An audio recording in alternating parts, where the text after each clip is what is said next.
Postponement of new construction projects due to limited electricity availability is already a thing and can only increase.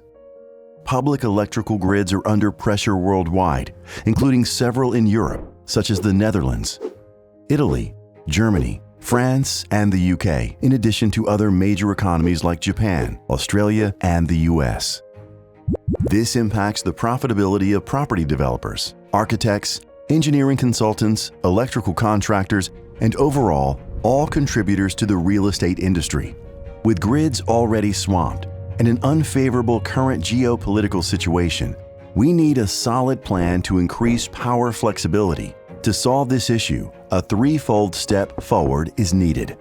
Firstly, from single to multiple electrical sources, especially local ones. A second change from AC to DC microgrids will be needed. Now for the third change, our current OS solution, a native automatic response to power availability. Not only do current OS microgrids better support the public grid, but they are also easier to install and cheaper to manage.